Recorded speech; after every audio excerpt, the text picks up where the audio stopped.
અને હવે સમાચાર જૂનાગઢથી, જ્યાં મોટા પાયે વિદેશી દારૂની હેરાફેરીનો કરાયું છે પર્દાફાશ।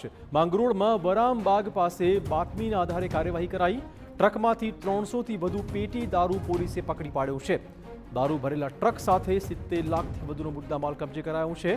મુંબઈથી દારૂ આવ્યો હોવાની પ્રાથમિક વિગતો મળી રહી છે। ટ્રક ચાલકની અટકાયત કરીને તેની પૂછપરછ પણ પોલીસે શરૂ કરી છે। તો 300 પેટીથી વધુ પેટી દારૂ હાલમાં પકડી પડાયો છે। આ દારૂ મુંબઈથી આવ્યો હોઈ શકે છે, ક્યાં પહોંચાડવાનો હતો તેની પણ હાલમાં તપાસ ચાલુ કરાઈ છે। ટ્રક ચાલકની અટકાયત કરીને પોલીસ આ કેસમાં કામગીરી કરી રહી છે। તો મોટા પાયે દારૂની હેરાફેરીનો પર્દાફાશ કરવામાં આવ્યો છે। વરામબાગ પાસે બાતમીના આધારે પોલીસની કામગીરી। માંગરોળ પાસેનો આ વિસ્તાર।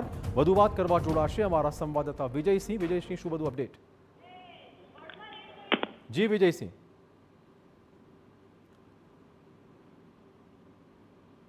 विजय सिंह, अवाज आवे छे आपने?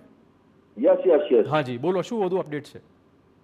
ચોક્કસથી જે રીતે જણાવી દઉં તો માંગરોળમાંથી જે મસ્ત મોટો ભારતીય બનાવટનો વિદેશી દારૂનો જે જથ્થો મળી આવ્યો છે, એલસીબીને બાતમી મળતા મોડી રાત્રે જ્યારે નાકાબંધી કરી અને ત્યારબાદ એક જે આઈસર ટ્રક છે તે મુંબઈથી આવવાની પ્રાથમિક માહિતી મળી રહી છે। તે માંગરોળ પોરબંદર રોડ ઉપર એક વરામબાગ પાસેથી જ્યારે આ ટ્રક ઉભો હતો અને માંગરોળમાં જ જ્યારે આ દારૂનું કટિંગ કરવાનું હતું તેની બાતમી મળતા તેમને જે ટ્રક ચાલકને અને ટ્રકને ઝડપી લેવામાં આવે છે। વધુ પોલીસે દિશામાં એલસીબી પોલીસે તપાસ હાથ ધરવામાં આવી છે। અંદાજિત વાત કરવામાં આવે તો જે રીતે 49 લાખ જેટલા કિંમતનો દારૂ છે અને 20 લાખથી ઉપરની કિંમતનો ટ્રક છે, કુલ 70 લાખનો મુદ્દામાલ કબજે કરવામાં આવ્યો છે।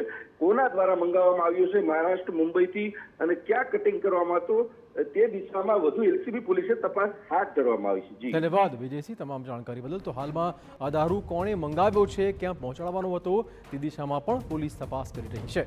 300થી વધુ પેટી દારૂ પોલીસે હાલમાં પકડી પાડ્યો છે।